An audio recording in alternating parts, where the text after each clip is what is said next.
the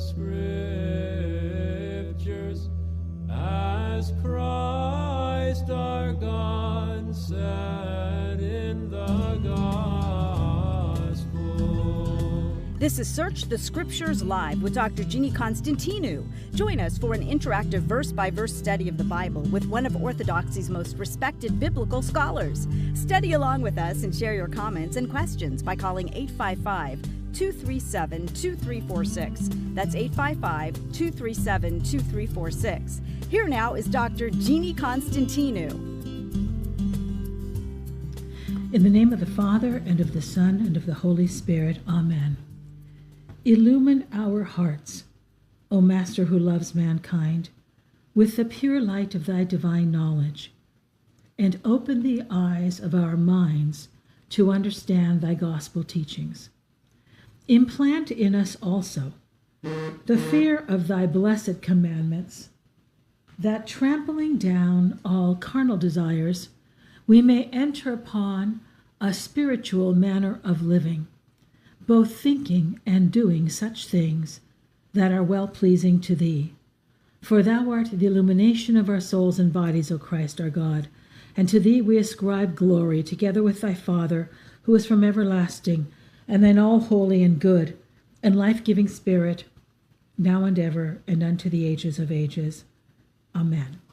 Welcome, dear brothers and sisters, to Search the Scriptures Live. I'm Dr. Jeannie Constantinou, and we are discussing the Gospel according to St. Matthew. This is the 38th lesson on Matthew, and today's date is August 28th, 2023.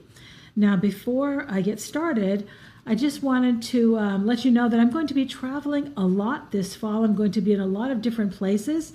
In Rives Junction, Michigan, in Pittsburgh. I will be in San Antonio in December. I'm going to be in Winnipeg, Manitoba, and in Vancouver, British Columbia. So I'm going to be around in different places. Rather than announcing all of those, because not everybody cares, and sometimes people watch or listen later, I'm going to be letting people know about this via email. So if you want to know what I've been doing, I just came back a couple weeks ago from Greece with Chris, our son Christopher, and I'd like to share with you some of the things that happened there, some of the things we experienced there, and let you know what I'm working on with my latest book, some of the interesting things I've discovered, and where I will be, so that you could come and meet me if you wish, my speaking engagements for the fall. In order to get that email, you need to go to my website, drjeannie.com, drjeannie.com, and then under my photograph, in the upper left-hand part of the page, it says join my email list. You click on that, and you can sign up for the email. It will send you something about how to read the Bible according to the Fathers, and then when I do send out that email, you'll be informed about what I've been doing. I'd like to sort of keep in touch with you and let you know where I'm going to be in case you want to join me at any one of those parishes where I'll be speaking in the fall, okay? So last time we were continuing our study of Matthew in chapter 9, and we have arrived at the passage which discusses the calling of St. Matthew. And here's the way it is described by the evangelist himself. As Jesus passed on from there, he saw a man called Matthew sitting at the tax office, and he said to him, "Follow me." And he rose and followed him. Now, this and other passages where we've seen the calling of let's say the fishermen disciples, where it talks about how Jesus was walking past where they were mending their nets, Peter and Andrew, those two brothers, and then the brothers James and John, the sons of Zebedee, mending their fishing nets, and Jesus walks past and just says, "Follow me," and they get up and follow him.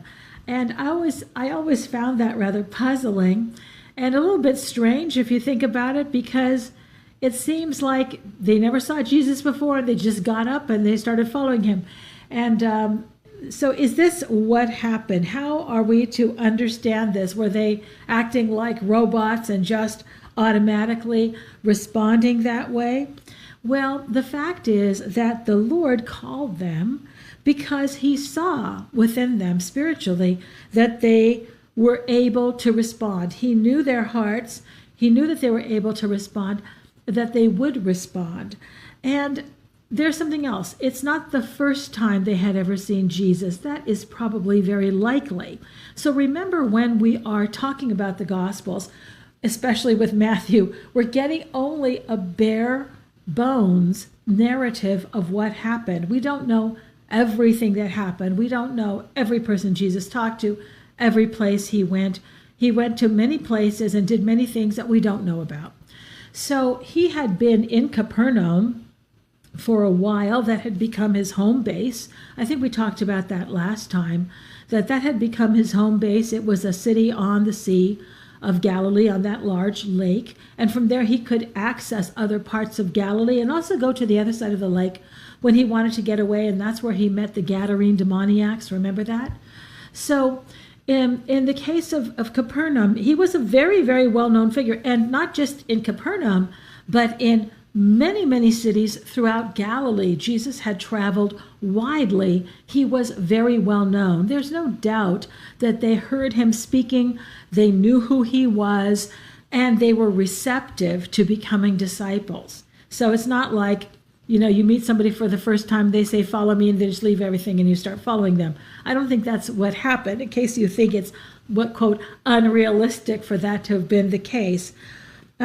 Let's talk a little bit more about St. Matthew's calling here, which is described in chapter 9 here of the Gospel according to Matthew.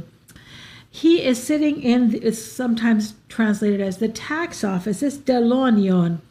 That really refers to a toll booth. And this is the same kind of word that's used for the toll houses and the current discussion among Orthodox Christians about that sort of thing. Delonion is a place where, if you've been on a highway and you've had to stop and pay a toll, that's what we're talking about. He wasn't of the type of tax collectors that would say, let's say, collect income taxes or a head tax or something like this. This seems to have been a toll booth, and he was collecting fees from people who were transporting goods in and out of Capernaum in the Galilee region, and most likely a lot of that would have been fish. So he would have been a well-known person. And so it's not just modern times where they have things like tolls where you have to stop and pay a fee either to transport goods or to travel on the road. This was his job, and nonetheless, because he was associated with the Romans, and because in order to have that position, you had to be, as I said, somebody who was associated with the Romans, definitely, typically considered to be a kind of corrupt person. We certainly see that with Zacchaeus as well. So he definitely fell into that category of tax collectors, but it's not along the lines of which we really think about most of the time. Now, this story of the calling of St. Matthew is told in all three synoptic Gospels, Matthew, Mark, and Luke. But Mark and Luke have his name as Levi, and only in the Gospel of Matthew does he identify himself as Matthew. And of course, this has engendered some discussion. Why is it that Mark and Luke call him Levi, and he himself refers to himself as Matthew? Is it that he had two names? Is it that he was from the tribe of Levi, and that's sort of how he was known?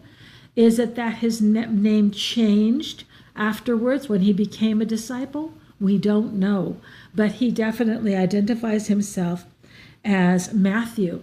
I want to point something else out to you having to do with the calling of Matthew.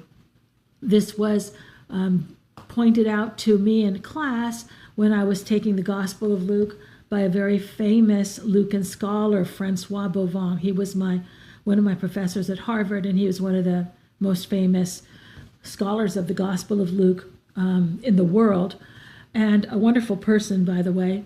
So Dr. Bovin mentioned a specific word that Luke uses when he's talking about the call of, in his gospel, it's Levi. And the reason why I want to bring this to your attention is because it does speak to what I was saying initially about the fact that it seems that the Lord knew their hearts and knew they would respond. So if, for example, in the Gospel of Matthew, when it describes the call of Matthew, it said that Jesus saw a man called Matthew. He saw him, and the word is Ethan. Okay, Ethan. And that's the typical word for see. You see, it's the word vlepo, to see. It's the ordinary word for see, like we have the word see. But there are other words in Greek that convey something different. And in Luke's gospel, the word that he uses when he says Jesus saw Levi sitting in the tax collector's booth, the word is etheasato. And this is a different kind of seeing. And this is what my professor was trying to point out to us. It is sometimes translated as to behold, but it's translated in English as Jesus saw Levi. But it's inadequate to convey what the evangelist there, Luke, was trying to suggest. And Luke, by the way, is famous for having the best vocabulary among all of the evangelists. He uses a lot of words that nobody else uses. But he says that Jesus looked at him in a special way, and this word, etheasato,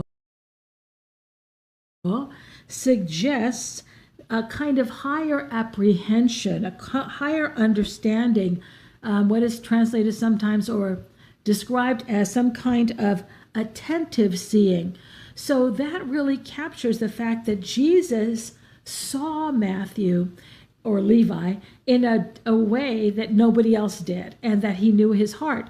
So when he comes past or walks past the tax collector's office and says, "Follow me," he knows that Matthew is going to follow him. And of course, that is exactly what happens. Now, let's continue with our story about what happened next.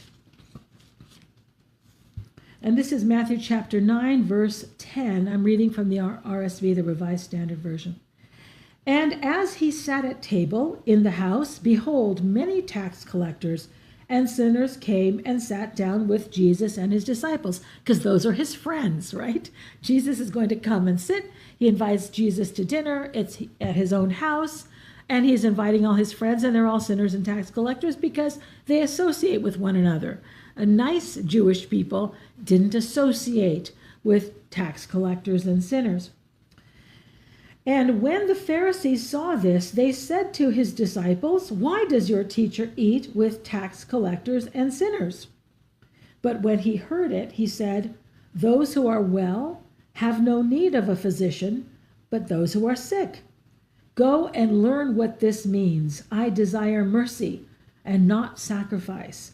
For I came not to call the righteous, but sinners.'" Okay, so first of all, no, it mentions that they're having a meal, and this is a nice meal. It's a formal meal because they were reclining. And so Matthew pulled out all the stops. He prepared a beautiful dinner for Jesus, and he invited his friends, and they're all coming to meet the Lord. Here is St. John Chrysostom's comments on this scene and the way the Lord called Matthew. "Why did he not call him together with Peter and John and the rest?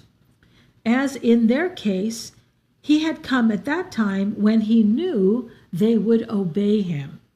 So here again, Chrysostom is saying that Jesus called people when he knew they were ready.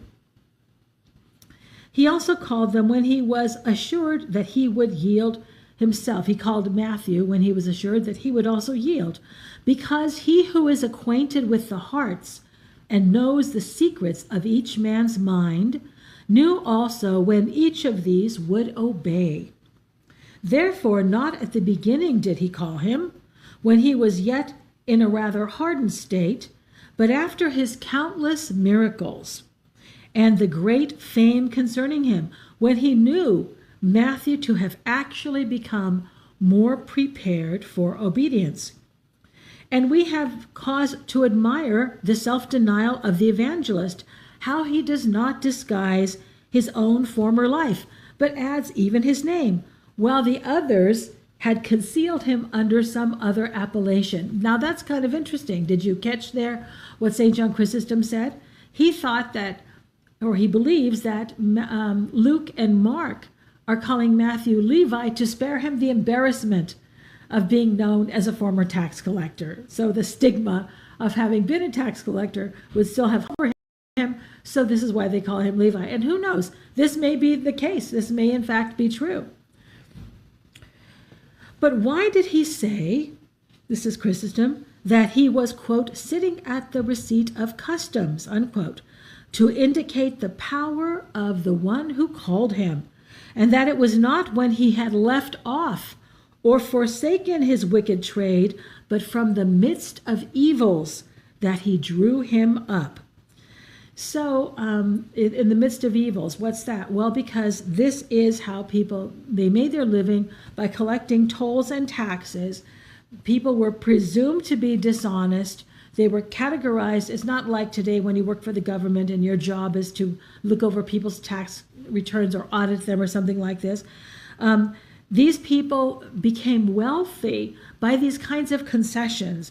So what would happen, for example, is that a governor like Pontius Pilate, or this is Galilee, so it's not Pilate's region, a king like Herod, might farm out this job to different people. He would farm it out, and he would have people pay money in order to get this kind of a concession, the right to collect taxes or tolls. And the way they became wealthy, and the reason why this was lucrative, was because if they collected more than they were required to return to the government or to the king or to the procurator, they could keep that excess. And that, of course, was a terrible incentive for abuse of this power. And that's why they were hated, and that's why they were considered to be dishonest and greedy and the rest. So what about this other group of people that we hear about, the sinners, tax collectors and sinners? This is a big umbrella term. Made them ritually unclean, or strongly suggested that they did not live up to the standards of the law of Moses. People who had close contact with the Romans, they were involved in Roman administration or something like this. They had compromised their own integrity. So now, of course, as we know, Matthew has invited the Lord to his house. He's become a follower or a disciple, and Jesus is dining now with all of these people who were presumed by the law of Moses to be unclean. So, of course, you know, when we talk about this, that unclean has nothing to do with their physical nature, whether or not they were washed or anything like this. It's a matter of ritual cleanliness or uncleanliness. So they were ritually unclean because they were not keeping the law of Moses. And anyone who associated with them acquired that kind of ritual uncleanliness. And this was the case with any kind of uncleanliness.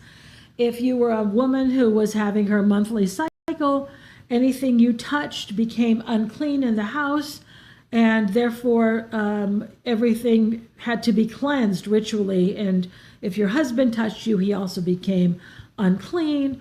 And so this was a matter not of physical cleanliness, but purely of ritual or religious cleanliness. So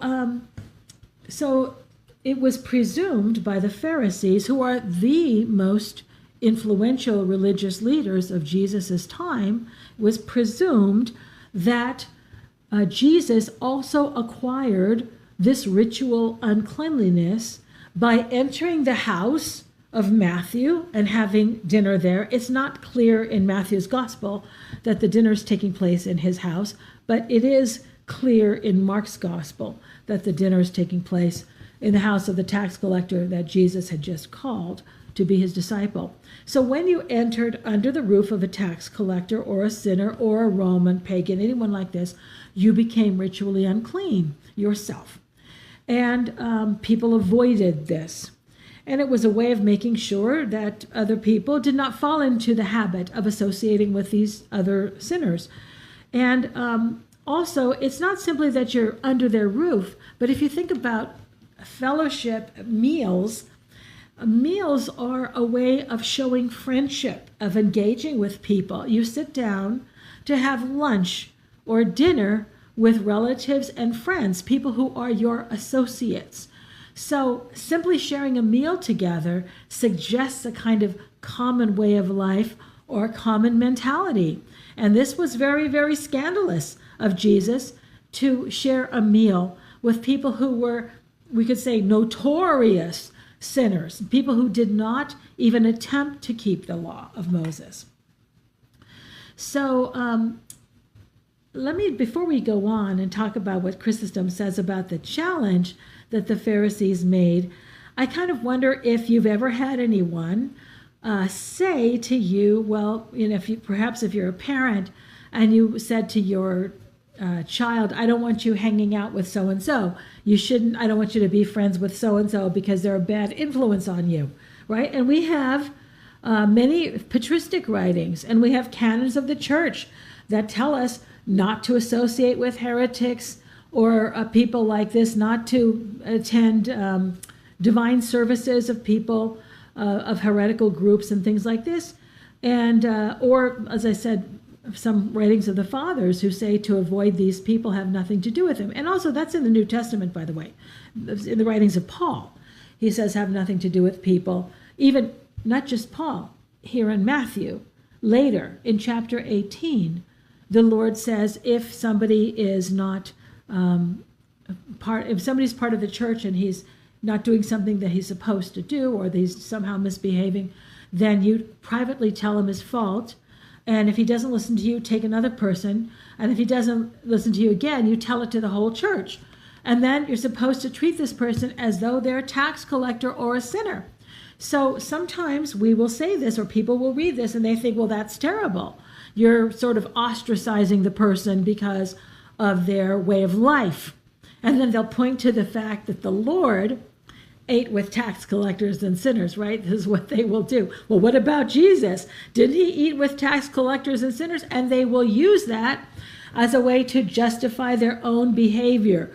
For example, people who are not just teenagers, but adults who have friends who are living a very immoral lifestyle, and yet they continue to be their friends. And they go out with them and they vacation with them, but they're my friend. And Jesus ate with sinners, and Jesus was known to be with sinners. So how do we respond to that? Is this a justification for associating with people of questionable morals? Is this a valid argument? This is my question. Well, I would say it is not, because we're not Jesus. That's the first thing. Okay, Christ made it clear by the objection here that was raised by the Pharisees that he was ministering to these people. By his presence, he wasn't approving of their lifestyle, and he certainly wasn't going to be changed by their lifestyle. He wasn't going to be, because as we know, bad company corrupts good morals. That's the truth. When you have people of different kind of morality, it's not almost never the person who is living a moral lifestyle who changes the person who is immoral. It's usually quite the opposite. That's how the devil works. So this should never be a justification, because the Lord here is speaking, and he says, as a physician. He's speaking and acting as a physician. So if you want to go someplace and associate with somebody who is living an immoral lifestyle, not that you should be trying to tell them what to do and saying, I'm better than you, and why are you doing this? Unless you have that kind of relationship. If you have an existing relationship with someone that you believe is doing the wrong thing, and you think you might be able to persuade them to change, that's one thing. But most of the time, this type of work belongs to the priest. It's not for us to be looking at other people and saying, well, look at what you're doing, and you shouldn't be doing that, unless you are in a position to do that. You're a parent, you're a spouse, a close friend, then perhaps you might be able to persuade that person. But you're not supposed to simply continue to associate with them as though they're doing nothing wrong, okay? Because you are sending clearly a message to them by that very behavior. So here is Chrysostom from Homily 30 on the Gospel according to Matthew about the Pharisees' objections, which they don't, by the way, they don't raise that to Jesus, but to his disciples. Why does your teacher eat with tax collectors and sinners? And we didn't talk about this either. How did they eat? Do you think that they brought them each an individual plate of food and set it before them? No. They all ate from common dishes in the middle of the table with their hands. Okay? So it was a very intimate kind of thing to share a meal. You ate out of the same dish, literally. Okay? So that's one reason why they couldn't believe that Jesus was allowing himself to be associated with these people. He was acquiring ritual impurity. So here is what Chrysostom says. Now the tax collectors came together as to one of the same trade, and he, Matthew, exulting in the entrance of Christ, had called them all together. The fact is that Christ used every kind of treatment, and not when discoursing only, not when healing, not just when reproving his enemies, but even at meals he would correct those who were in a bad way, hereby teaching us that every season and every work might afford us profit. And yet, surely, what was then set before them, that's the food at the banquet, came from injustice and greed. That's a good point. Had you thought about that? I mean, Matthew provided the dinner, and he got his money from unjust gain, from working as a toll collector or tax collector. But Chrysostom mentions that Christ did not refuse to partake of it because the ensuing gain was great. Rather, he becomes a partaker of the same roof and table with those who have committed such offenses. For such is the quality of a physician. Unless he endures the corruption of the sick, he does not free them from their infirmity. So doctors, and there have been so many cases in history where doctors showed such courage during pandemics, where they would go out and minister to the sick and risk becoming ill themselves. And so this is what Chrysostom is saying. Jesus is going to the sick people. Of course, Christ calls himself a physician. And don't we say that also? That's one of the most common titles that we use for Christ in the Orthodox Church, the physician of our souls and bodies. So as Chrysostom continues, he says, undoubtedly, he incurred by this, that's the Lord, an evil report. In other words, a bad reputation. Jesus got a bad reputation. That's for sure. First, by eating with Matthew in Matthew's house and in company with many publicans. See how they reproached him with this. Behold, a man who's a glutton and a wine-bibber and a friend of publicans and sinners.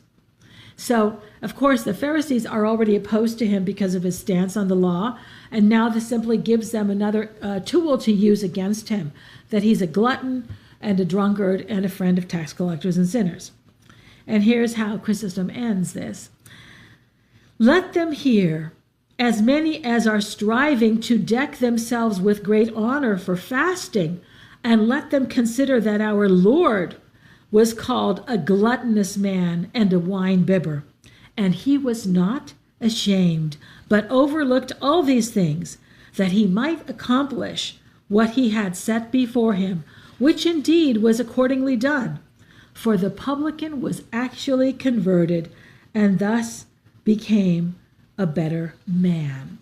So when we come back from our break, it's time for a break. When we return from our break, let's take a look at the pastoral way that the Lord approaches this issue and what Chrysostom also has to say about the Lord's pastoral approach to addressing people or people who are on the margins, we could say, of society. Join me after the break. Dr. Constantinou will be back in a moment, but the lines are open for your calls. The number is 855-237-2346. That's 855-AF-RADIO. This is Andrew Williams. Since the advent of the internet, it has become increasingly obvious that our society suffers from a pornography problem, and Orthodox Christians are no exception. While many practical resources are available to help those who struggle with pornography use, these fail to address the problem at its deeper spiritual root, and to acknowledge how it affects our whole society. My new book, From Object to Icon, The Struggle for Spiritual Vision in a Pornographic World, shows how all of us can change the way we see, how we can learn to see iconographically rather than pornographically. Whether or not we struggle with pornography use, this book shows us how to stop objectifying others and instead see the spiritual reality in everyone we encounter. From Object to Icon is now available at store.ancientfaith.com. That's store.ancientfaith.com.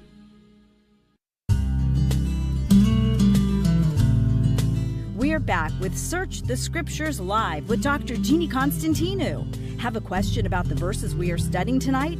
Give her a call at 855-237-2346. Here once again is Dr. Jeannie. So this whole issue about eating with tax collectors and sinners is something that I think we can see the Lord's pastoral and very practical approach to the problem of people who are on the outskirts of society, of, we could say, what was acceptable religious behavior. Here, of course, we're talking about first century Judaism. And he responds to his critics by calling himself a physician.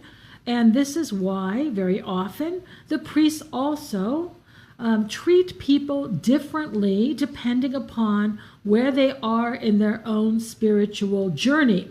So I'm telling you this because I have heard people criticize clergy for treating people and their situations, what they think differently.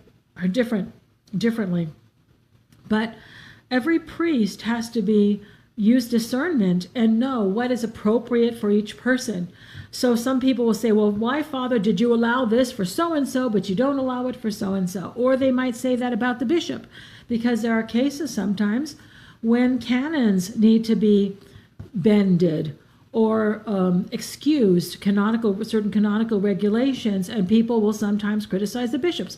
Well, first of all, I've said this before, if you're familiar with this program, you know, it's none of our business to look at how the priest treats the situation of one person versus another person, or the bishop. We never know all of the details of the situation, and it's not our business to become involved in this sort of thing or to have an opinion about it. You just look after your own soul, but don't be looking at what the priest does in the case of this person or another person, because you don't always know the circumstances. And this is why the Lord warns us against judgment. Remember chapter 7, verse 1. Judge not, lest ye be judged, because usually we don't know the whole story. And we might think we do, but we don't. So here's Chrysostom talking about the Lord and his pastoral and practical response to his critics about this issue of eating with tax collectors and sinners. Chrysostom, those who are healthy do not need a physician, he said, but those who are sick. Do you see how he turned their reasoning to the opposite conclusion? That is, while they made it a charge against him that he was in the company with these men, he on the contrary said that his not being with them would be unworthy of him, out of his love for mankind, and that to amend such persons is not only blameless, but excellent and necessary and deserving of all sorts of praise. And after this, he says, and this is where he quotes Hosea, go and learn what it means. I desire mercy, not sacrifice. So the Lord is showing that this is the reason why he came, for the salvation of sinners. That's the whole purpose of the incarnation, right? And he describes himself as a physician. This is a very well-known image that we have of the Lord, and a term that we use for the Lord again and again and again in the Orthodox Church, physician of our souls and bodies. So he quotes at the Pharisees from the book of Hosea. Hosea is one of the prophets, one of so-called minor prophets, and during the time of the prophets, especially for the minor prophets, one of the things that they are continually protesting and prophesying about, protesting against was the corruption of Jewish society, the corruption of the Jewish priests, the corruption of people who were in business with faulty weights and measures. They were protesting against and criticizing people who pretended to be worshiping God, but really they were involved in just an outward show. So this is corrupt priests, corrupt governmental officials, corrupt merchants, and that sort of a thing. It's very, very common in the books of the prophets, especially in what are called the minor prophets, and Hosea is one of those. So Hosea here is speaking the words of the Lord. I desire mercy, not sacrifice. That sacrifice, of course, meaning ritual purity. More important than ritual purity or sacrifice is that we show mercy to other people. So as Chrysostom is pondering this particular verse, this is what he says, that the Lord said this to upbraid them with their ignorance of the scriptures, and he was signifying hereby that he was not transgressing the law, but they. That's an interesting point, isn't it? They were transgressing the law, the Pharisees. As if he had said, why accuse me? Because I bring sinners to correction? For he did not say, Hosea, the Lord through Hosea, did not say, I desire mercy and sacrifice, but I desire mercy, not sacrifice. So by that, let me just to stop here, pause in the middle of Chrysostom. Is the Lord saying we don't need to go to church? He doesn't want sacrifice? Was Hosea saying that? No, of course not. He's trying to say that mercy toward other human beings is more important than the sacrifice of God, because we can say that we love God, but if we don't behave in a loving manner, in a merciful manner toward our fellow human beings, then we're liars, we're hypocrites, right? That's what St. John said in the first epistle of John. You know, anyone who loves God, says he loves God but hates his neighbor is a liar. So that's impossible. It's impossible to love God and hate your fellow human beings. So Chrysostom points out that Jesus, the Lord, did not say, I desire mercy and sacrifice, but mercy, not sacrifice. And that means mercy comes before everything else, before sacrifice, before ritual purity, and all the rest. Chrysostom here. That is, the one thing he allowed, that's mercy, and the other he cast out. He proved that what they blamed, his mercy, is far from being forbidden, and it was even required by the law, and more so than sacrifice. He brings in the Old Testament, speaking words and laws in harmony with himself, and having then reproved them, both by common illustrations and by the scriptures, he adds again, I have not come to call righteous men, but sinners to repentance. All right, so now, after the Pharisees make that charge, why are you eating with tax collectors and sinners? We have another development here, which is rather interesting. It's a challenge that comes to the disciples from the disciples of John. And which John is this? John the Baptist and forerunner. So let's take a look at that passage. This is Matthew 9, verse 14. Then the disciples of John came to him, saying, Why do we and the Pharisees fast, but your disciples do not fast? And Jesus said to them, Can the wedding guests mourn as long as the bridegroom is with them? The days will come when the bridegroom is taken away from them, and then they will fast. And no one puts a piece of unshrunk cloth on an old garment, for the patch tears away from the garment, and a worse tear is made. Neither is new wine put into old wineskins. If it is, the skins burst, and the wine is spilled, and the skins are destroyed. But new wine is put into fresh wineskins, so both are preserved. Okay, so let's talk about that. The disciples of John are challenging Jesus now, that and the way his disciples behave. Jesus' disciples were not fasting. And did you notice what Chrysostom said earlier when I read to you before? What did he say here? He said, Let them hear, as many as are striving to deck themselves with great honor by fasting. We're not supposed to try to achieve honors by fasting. So let's put that aside right away. Some people think that they're showing how great they are as Orthodox Christians by fasting. I'm not saying not to fast, but he says don't seek honors by fasting. Fasting is a very private thing. It's a spiritual discipline between you and God. You involve your spiritual father, the extent to which you're supposed to fast.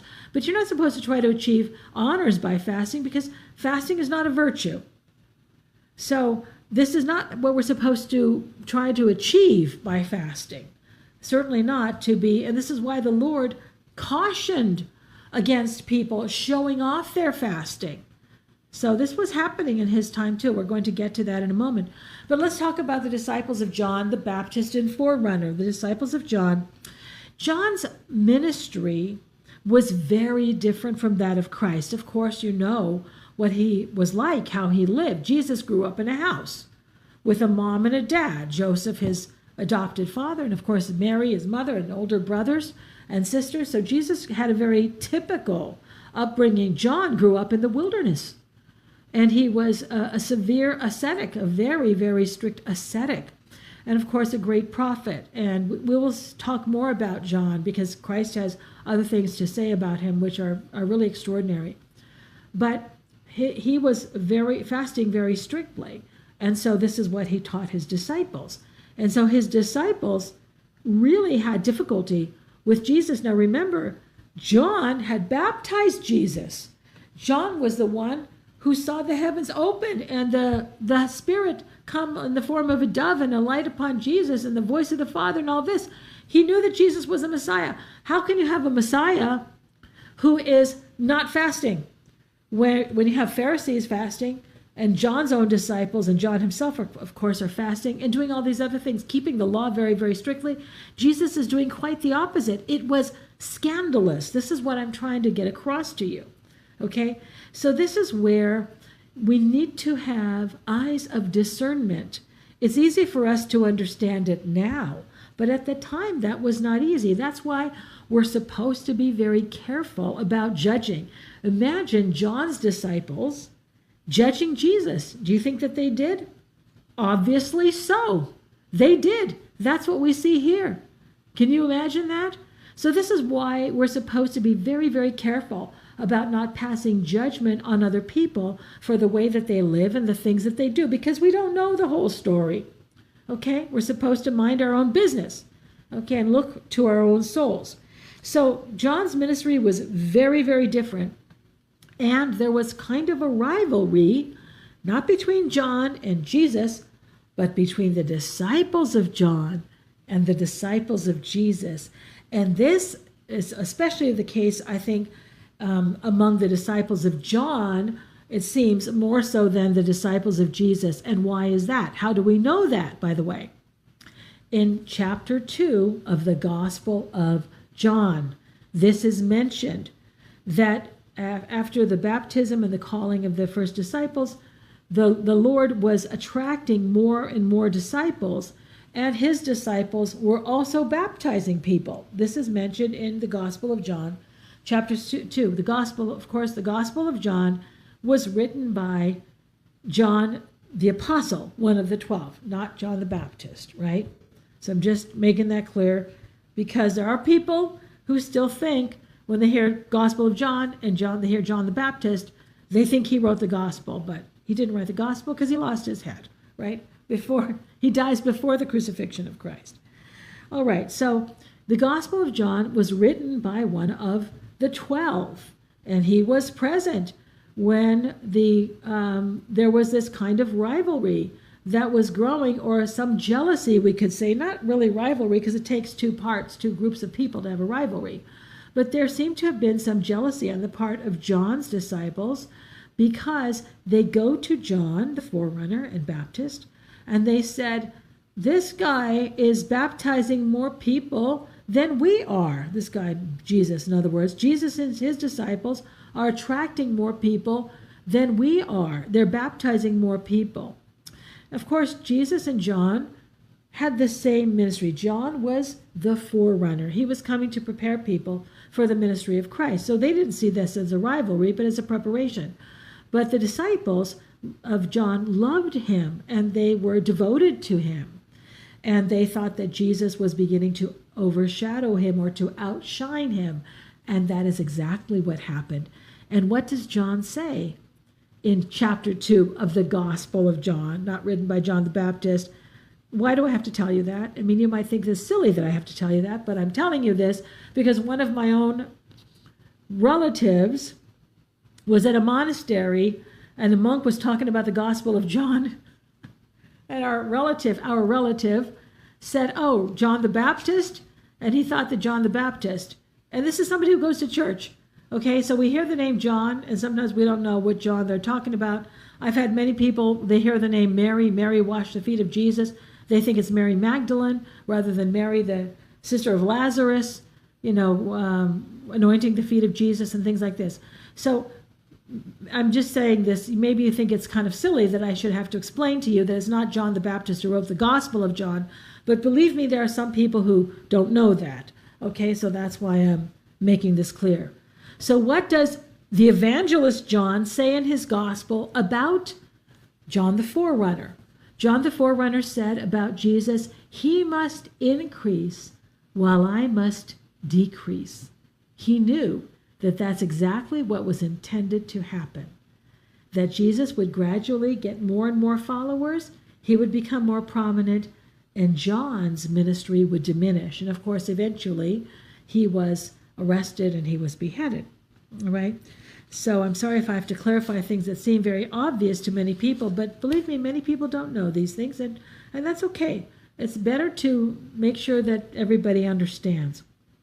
So John's disciples seem to accept the fact maybe that Jesus eats with tax collectors and sinners. For pastoral reasons, maybe this is acceptable. But what about the disciples fasting? That's a different issue than whether or not Jesus is allowing himself to be associated with sinners that he might save them. What about the discipline of Jesus' disciples in the fact that they are not fasting? So now the Lord responds, of course, by comparing himself to a bridegroom. And that's exactly the image that John, the forerunner, uses in the Gospel of John that I was telling you about. He must increase and I must decrease. And he says, I'm not jealous. I'm like the friend of the groom. I rejoice when I hear that the bridegroom's voice. So he compared himself to the best man who was there to support the groom. That's what John did. So John understood perfectly. He didn't fall into this problem of, he certainly wasn't proud, but his disciples had a lot of difficulty accepting Jesus. They did, okay? So here's St. John Chrysostom. Now the meaning is like this, when Jesus compared himself to a groom. The present time is of joy and gladness. Therefore do not bring in the things which are melancholy.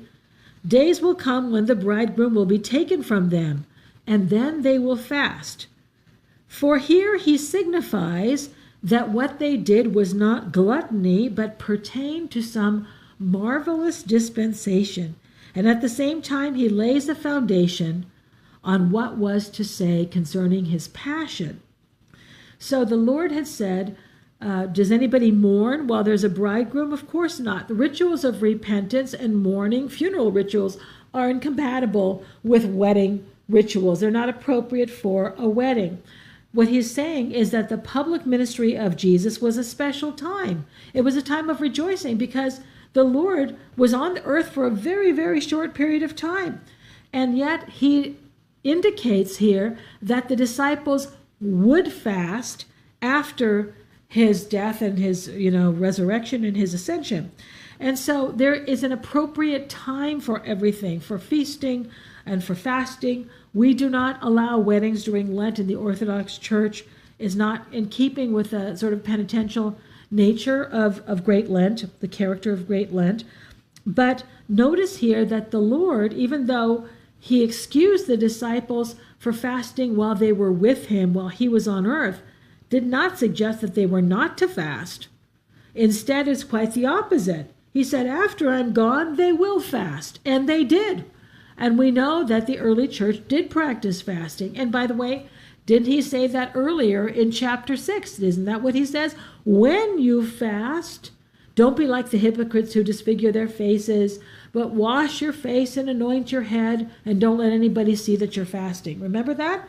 He didn't say if you fast, but when you fast. So the Lord presumed that Christians would fast. It's a very important spiritual discipline that was practiced in the early church and is still very much a part of Orthodox spiritual life.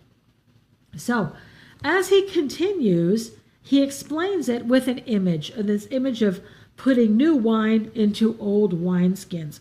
What is he talking about here? And then joining two kinds of cloth, putting a new piece of cloth over an old patch. So what is he talking about here? He's saying that you cannot mix the old and the new. So what about the old wineskins and the old wine and the new wineskins and the new wine? So they would put wine into these skins, and you may have seen them. They're sort of shaped like stomachs. They would put the wine into these skins that they would sew up to hold the wine, and as the wine fermented, the gases would cause it to expand. But if you put the new wine into an old wineskin that had previously been used and already had expanded, it didn't have that ability, that elasticity to it, and it would burst, and all the wine would be ruined, it would be spoiled. So, and then of course, a lot of us are more familiar with this than others. It used to be that when you bought clothes, you washed them the first time and they shrank, or dyes came out of them, especially because we weren't using as many synthetic materials. So if you put a patch of new fabric on an old hole and then you washed it and it shrank, it would tear, the new fabric would tear away from the old hole. Now you'd have a bigger mess than what you were trying to patch. So the point here is that new ideas belong in new things. In other words, Jesus is really challenging them to think differently, not to think according to the old ways of thinking. Jesus's ideas don't belong to the old ways. They belong to a new way of thinking, a new way of behaving. So here's St. John Chrysostom. What he said is like this: the disciples have not yet become strong, but still need much condescension. These things he said, setting laws and rules for his own disciples, that when they should have to receive as disciples those all sorts that should come from the whole world, they might deal with them gently. Therefore, neither require all things of all men in the beginning, but only as much as is possible. So look at that. He's saying that he was treating his disciples gently, not insisting upon the severe discipline that John's disciples knew, because they weren't ready for that. And that this was an example that he gave to his disciples so that when they went out and preached the gospel and brought people to the church, they wouldn't insist that they change and adopt a certain lifestyle that was very severe immediately.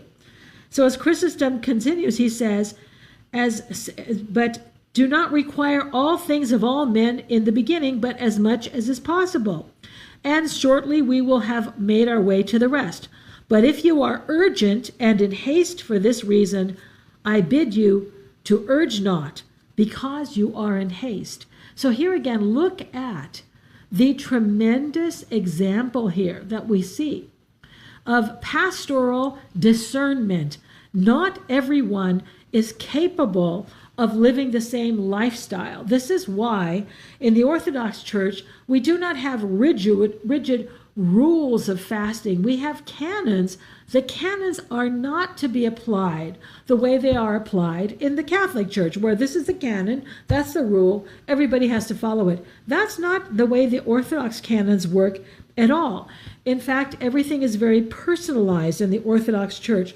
This is why also we are not supposed to decide for ourselves how we are to behave, how we are to fast, what prayers we are to say, how often. We place ourselves under the guidance of a spiritual father somebody who is experienced. And people get themselves into serious spiritual difficulty when they try to do these things on their own without spiritual guidance, or they're not obedient to their spiritual father because they read the life of this and such saint, and they read, well, this is what Saint Paisios was doing. He was eating only dried bread and, drinking water. That's what I'm going to do. Well, you're not capable of doing that. Okay, so he also and every single saint placed themselves under a certain discipline, and they learned and gradually were able to acquire a stronger spiritual ascetic discipline as time went on. They didn't decide for themselves how to behave. That's not what we do. And there's a reason for that, because it can lead to our destruction. The devil is very tricky in causing this. Through our good intentions, we could be setting ourselves up for a disaster. So when Christ says both are preserved, the new wine and the old wine, he's saying we cannot combine things that are incompatible. So his ideas were not compatible with what Judaism was, with what the Pharisees were promoting at that time. So now the next story we're going to take a look at is called a sandwich. And for me, it's about dinner time. Maybe it is for you. I hope I'm not making you hungry by talking about sandwiches, but I'm going to talk to you about a sandwich in biblical studies. What is a sandwich? This is a terminology, believe it or not, it's a term that's used in biblical studies. A sandwich is a story within a story. And the gospel writer, the evangelist, who has the most number of sandwiches is Mark. Mark seems to like the sandwich technique. It's a literary technique, okay? And I'll give you an example. Well, I'll tell you first of all, what's the sandwich we're going to be examining here? The sandwich is the story of the raising of the daughter of Jairus. And in the middle of that story, a woman with the hemorrhage is healed, okay? It's a sandwich because it starts off with the synagogue ruler coming to Jesus, asking him to heal his daughter, and on the way to the house where Jesus eventually raises her from the dead, another thing happens in the middle, okay? That's why it's called a sandwich, okay? I'll give you another example of something that's a sandwich in Mark, but not in Matthew. So, the cursing of the fig tree. In the Gospel of Matthew, this is the last week of Christ's life. He's on the Mount of Olives with the disciples, and every morning he goes to the temple and he preaches, and then he goes back to the Mount of Olives. Well, in Matthew's Gospel, he's on his way to the temple early in the morning. He sees the fig tree. He's hoping there will have fruit, doesn't have fruit. He curses it, and immediately it withers in front of them. And then he goes to the city, to the temple, and he cleanses the temple, okay? That's how Matthew has it. That is not a sandwich. But Mark has it as he's leaving the Mount of Olives, on the way to the city. He sees the fig tree, doesn't have any fruit. He curses the fig tree. Don't worry, we'll talk about that story too. He curses the fig tree and says, "May no one ever eat from you again." And then he continues on his way, cleanses the temple, and on the way back to the Mount of Olives, the disciples see the fig tree and it's completely withered. That's a sandwich, you see? So it starts out with the fig tree, Jesus cleanses the temple, and then it concludes the fig tree part of the story, okay? That's what we call in biblical studies a sandwich, a story within a story. Okay, so this is the next three of the miracle stories. So perhaps you recall I told you that chapters 8 and 9 have 10 miracles in a row.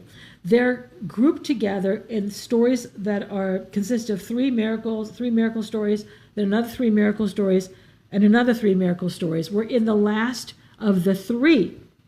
Okay, so this one is a double. That's why there are 10 miracles, because we have 2 miracles in the one story.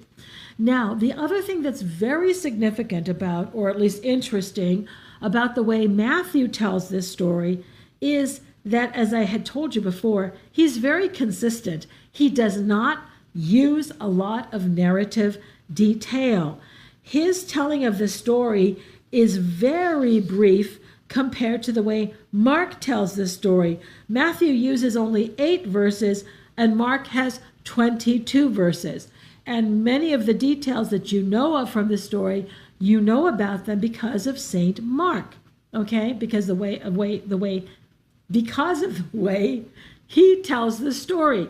So when we return after our break, I'm going to read both of them for you, and you can see how different they are, and then we'll talk about the story, okay? So join me after the break. Dr. Constantinou will be back in a moment, but the lines are open for your calls. The number is 855-237-2346. That's 855-AF-RADIO.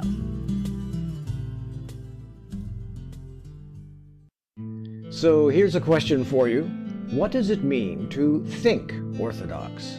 What are the unspoken and unexplored premises and presumptions underlying what Christians believe? Orthodox Christianity is based on preserving the mind of the early church, its phronima. Dr. Jeannie Constantinou brings her more than 40 years' experience as a professor, Bible teacher, and speaker to bear in explaining what the Orthodox phronima is, how it can be acquired, and how that phronima is expressed in true Orthodox theology, as practiced by those who are properly qualified by both training and a deep relationship with Christ. Thinking Orthodox, now available at store.ancientfaith.com. That's store.ancientfaith.com.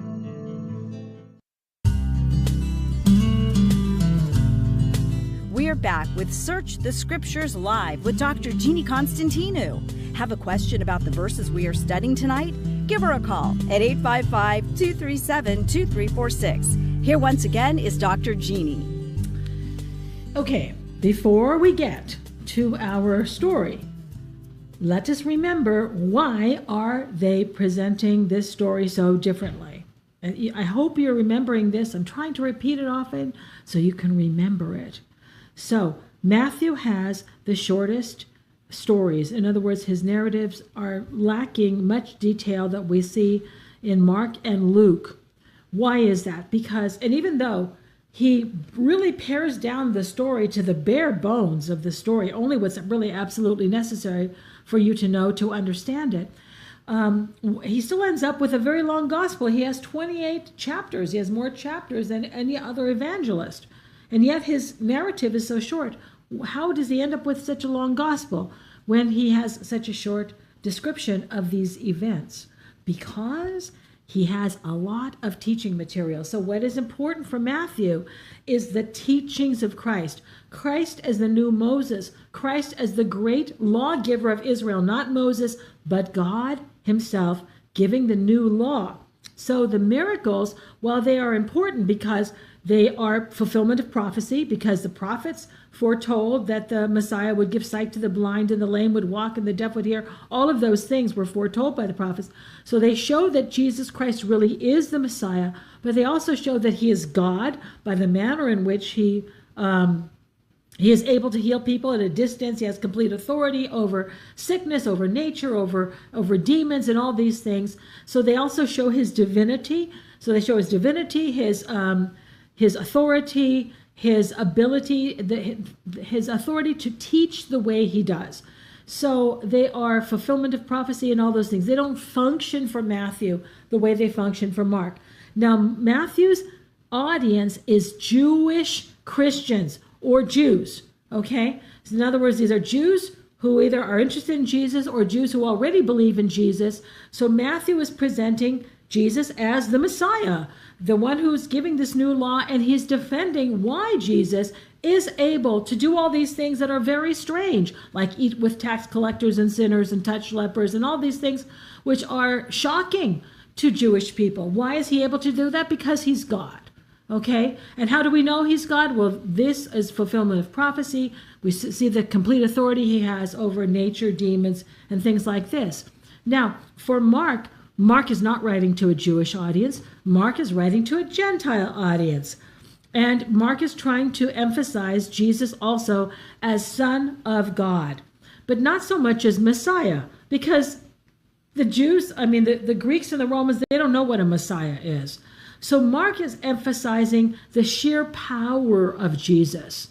And that's why The miracles for Mark are much more dramatic. So he draws out the natural drama of the story and makes the story itself much more interesting and does not focus so much on these issues about Jewish law. Because Mark's audience and Luke's audience, frankly, wouldn't be very interested in those questions of Jewish law and whether or not Jesus had the right to change the laws of Moses or fulfill them the way he did. Do you see the point? Okay, so here is the Gospel of Matthew telling this story. When he was speaking thus to them, behold, a ruler came in and knelt before him, saying, My daughter has just died, but come and lay your hand upon her, and she will live. And Jesus rose and followed him with his disciples. And behold, a woman who had suffered from a hemorrhage for 12 years came up behind him and touched the fringe of his garment. For she said to herself, If I only touch his garment, I shall be made well. And Jesus turned and seeing her said, Take heart, daughter, your faith has made you well. And instantly the woman was made well. And when Jesus came to the ruler's house and saw the flute players and the crowd making a tumult, he said, Depart, for the girl is not dead, but sleeping. And they laughed at him. But when the crowd had been put outside, he went in and took her by the hand, and the girl arose. And the report of this went throughout all that district. Now, I wonder if you noticed what was missing, we could say, or what Matthew thought was not important to include. And he's right. It's not really essential to the story, but it makes the story much more interesting. Here is the way Mark tells the very same story. First of all, he tells us the name of the father, the ruler of the synagogue, Jairus by name. Seeing him, fell at his feet. Now, Matthew doesn't say he fell at his feet. Matthew said he knelt before him, but that's that special word I've been talking to you about from chapter 2, going all the way back to chapter 2, proskino, where you kneel down and you touch your forehead to the ground. So Jairus didn't just fall at Jesus' feet. Matthew is very deliberately choosing that word that indicates that Jairus approached Jesus in a reverential way, we could say. Mark doesn't have that. And he besought him, saying, My little daughter is at the point of death. Come and lay your hands on her so that she may be made well and live. And he went with him. Now here's a part that isn't described in Matthew. And a great crowd followed him and thronged about him. And there was a woman who had a flow of blood for 12 years, who had suffered much under many physicians. She spent all that she had and was no better, but grew worse. She had heard the reports about Jesus and came up behind him in the crowd and touched his garment. For she said, If I touch even his garments, I shall be made well. And immediately the hemorrhage ceased, and she felt in her body that she was healed of her disease.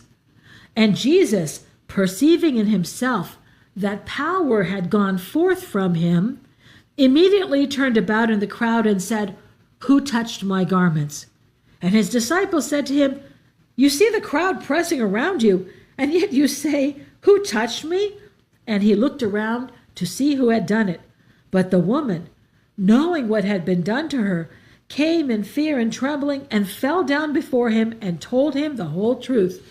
And he said to her, Daughter, your faith has made you well. Go in peace and be healed of your disease. While he was still speaking, there came from the ruler's house someone who said, Your daughter is dead. Why trouble the teacher any longer?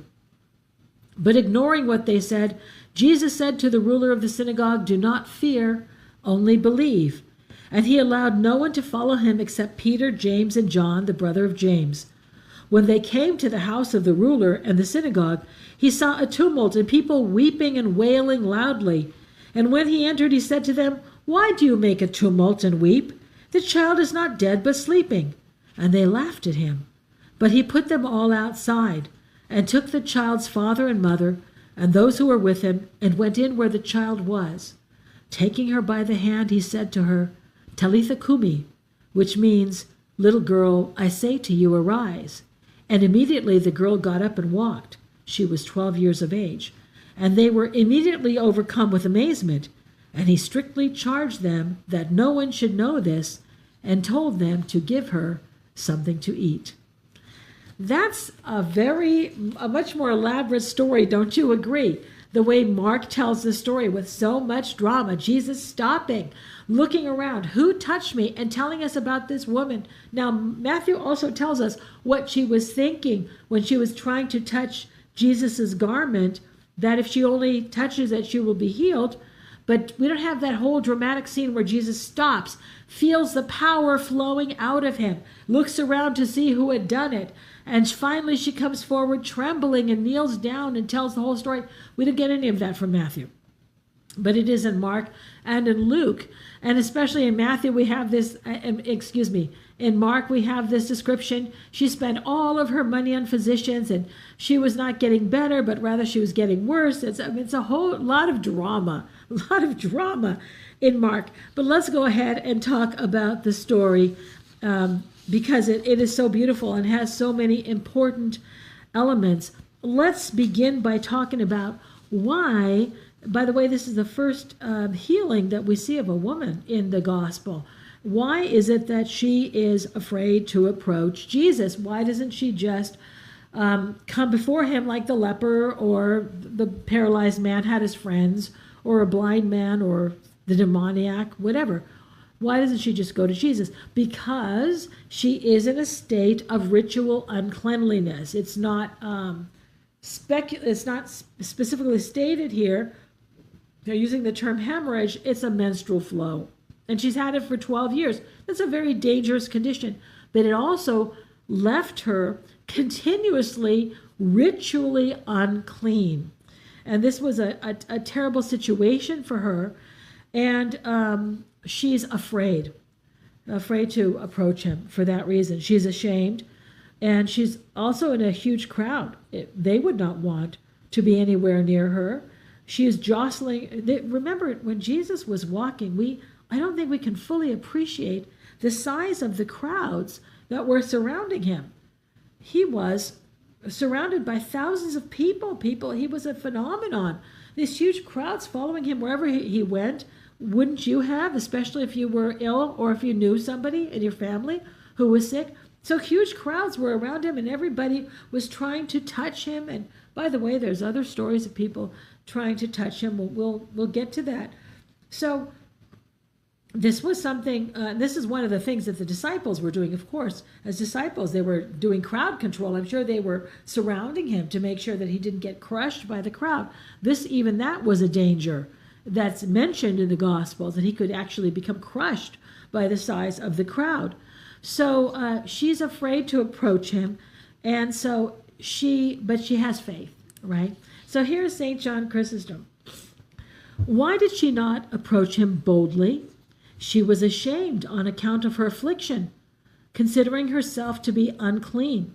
For if the menstruous woman was judged not to be clean, much more would she have the same thought, who was afflicted with such a disease, since in fact that complaint was under law accounted a great uncleanliness. Therefore she lies hidden and conceals herself, for neither had she as yet the proper and correct opinion concerning him, or else she would not have thought to be concealed. And this is the first woman that came to him in public, having heard, this is a good point by Chrysostom, the first came in public. We have the healing of Peter's mother-in-law earlier. That's the first woman, but the first woman to publicly approach him. And it's a sign of tremendous faith and courage for her to approach him, considering the fact that she was ritually unclean. Having heard, of course, that he heals women also, and he was on his way to heal the daughter of Jairus. So, there's such a phobia among the tremendous concern, I don't know if phobia is the word for it, among Orthodox Jews about not acquiring ritual uncleanliness between men and women, that even today, Orthodox Jewish men don't hang their coats in the same coat closet as Orthodox Jewish women, in case that woman was menstruating and his coat should touch her coat. Okay, I'm not kidding when I tell you this. Somebody who worked in a hotel that would have an annual conference of Orthodox Jews, was telling us about how they had to have separate coat rooms for this reason and many other things. And so she's in a crowd and they're jostling and they're all pushing, and she's just thinking, she's focused. She just wants to touch Jesus's garment. She wants to touch his tassel. I'm going to talk about that in a moment. But she's so focused on this, nobody around her knows her real condition. And if they did, she'd be in big trouble with the men, right, who are trying to preserve their ritual cleanliness. So it says, Mark says she was trying to touch the hem of his garment, but Matthew talks about the fringe of his garment, and this is what it means. You know, the main garment that people wore was a long-sleeved tunic with a belt. In other words, like scoop neck, long sleeves.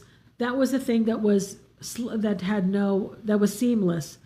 That Christ wore the tunic. The main garment went down to the ankles. Okay, over that, draped over that, and hanging crosswise across the body was the mantle, sometimes called the cloak. Okay, that was a very large rectangular piece of woolen cloth that served as a person's coat. So if it was cold, you wrapped your mantle around yourself. And when you went to sleep at night, you used your mantle. That was both your blanket and your coat. Now, under Jewish law, Jewish men had to have tassels hanging from each of the four corners of their mantle. And this is what Matthew, as a Jewish writer, and to a Jewish audience, Jewish Christian writer, Jewish Christian audience, understands exactly, and they understand exactly what he's talking about. She was trying to touch the tassel that was hanging from one of the corners of Jesus's mantle, of his cloak, okay? And it's got a cute name in Hebrew. It's called the tzitzit. T-Z-I-T-Z-I-T, tzitzit, okay? Now, what's interesting about the tassels, by the way, the reason for that is because the tassels have lots of little threads hanging down, right? And there were certain colors that were required to be in the tassel. And the tassels are intended to indicate the commandments that are to be fulfilled by Jewish men. That's why they wore them, as a reminder of the commandments. Now, today, Orthodox Jewish men do not wear a mantle anymore, but they have this prayer shawl, and it has these fringy things that are intended to be hung in a way that you see them. If you've ever seen an Orthodox Jewish man, you kind of can tell by their hairstyle and by their clothing, and they have their prayer shawl. It's got fringes or something hanging down from it. I don't remember what those are called. And those are intended to also represent the same thing, the commandments, okay? So what's really interesting about this is that she touches the tassel. And I just picture this woman. And Jesus is walking along. She's trying to get closer. And his mantle is wrapped around his body. And the tassel is hanging there. And it's probably bouncing behind him around, maybe on the side. And she's trying, as the tassel is bouncing, she's trying just to touch not even the garment, but the tassel on the garment. And she's determined that she's going to touch it. And she believes that she will be healed. And what's fascinating about this is that the Hebrew word tzitzit not only means tassel, but it means wing.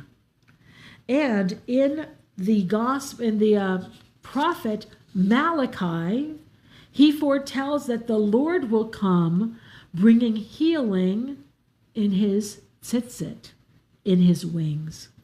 So this is an amazing fulfillment of that prophecy. When you think about how does God bring healing in his wings, what is that? The tassels were also called the wings. It's the same word in Hebrew, okay? So literally, the Lord fulfilled that prophecy. People were healed literally by touching the fringes, or really the tassels, of his garment. And this is something that we see also mentioned elsewhere in the Gospels. It's not just in this story, but other people also were healed by the garments, and literally the tassels. So she is quite adamant. She's quite determined. She takes the initiative secretly. And of course, the Lord stops to find out who touched him, and the way the story is told by both Mark and Luke. In Matthew, he doesn't make it quite that dramatic. He just blesses her. But why does he stop and insist that she come forward? Because, of course, he knew who it was, didn't he? When he stops and says, I feel, according to Luke's gospel, that power, this is an amazing statement. He stops and says, somebody touched me. He feels like power has gone forth from him. This is what he says. It's amazing that the power literally flowed out of his clothes.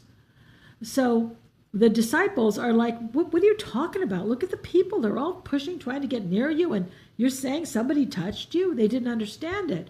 So Jesus stops intentionally so that the woman would be forced to come forward. And she does come forward, trembling, and she's fearful.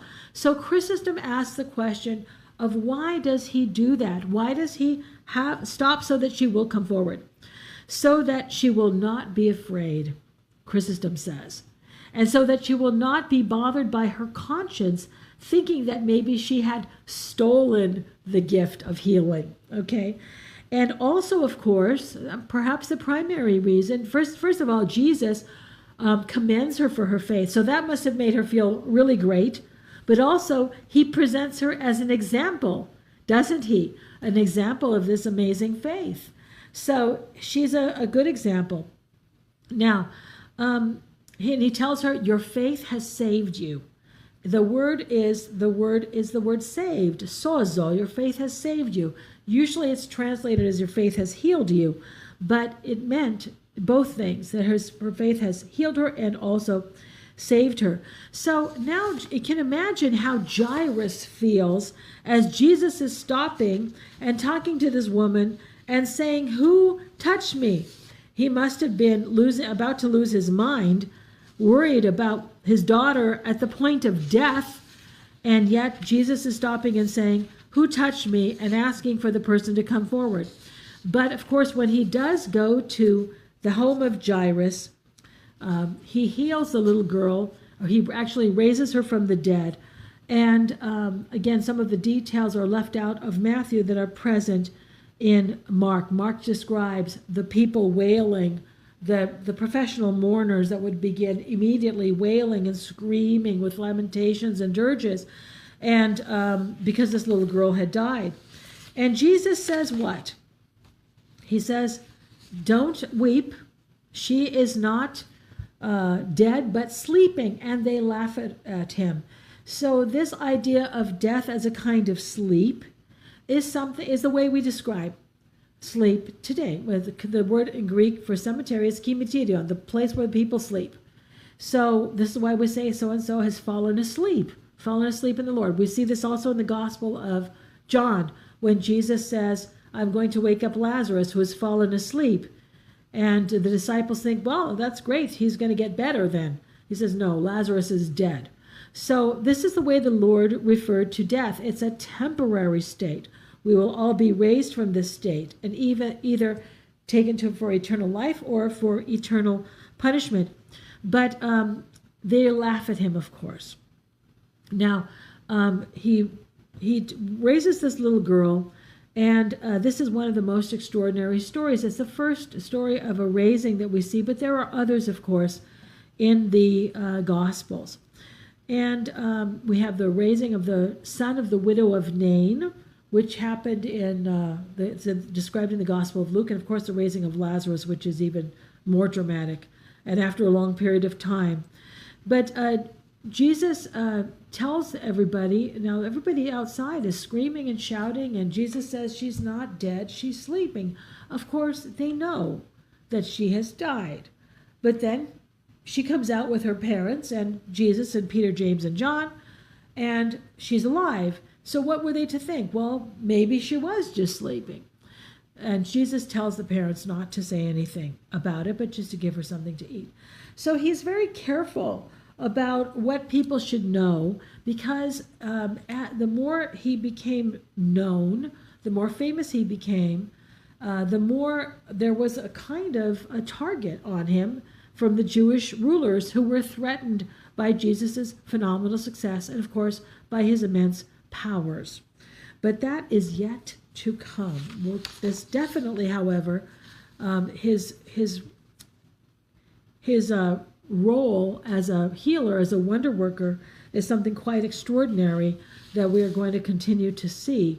But it was something which caused great astonishment and even consternation among the Jewish rulers, who could not explain how this person, who was a moment ago eating with tax collectors and sinners, violating the law of Moses, rendering himself ritually unclean by his association with these sinners, by touching lepers, dead bodies, and things of this, how it is possible that he's able to do these remarkable works. Well, we'll have to continue our discussion next week, and when we do, we will talk about the two blind men and who we will meet in the Gospel of Matthew. We're going to close out chapter 9 and the set of 10 miracles, and then perhaps we will begin with chapter 10, which is the next teaching section of the Gospel, in which the Lord sends out the 12 disciples on their own little mission to preach the good news of the kingdom. So at this time, however, we have to close as we reach the end of our hour and a half. And I hope you join me next week while we continue our study of the Gospel of Matthew. And now let's close with our prayer. Lord, now let your servants depart in peace according to your word. For our eyes have seen your salvation, which you have prepared before the face of all peoples, a light to enlighten the Gentiles and the glory of your people, Israel. Amen. Good night.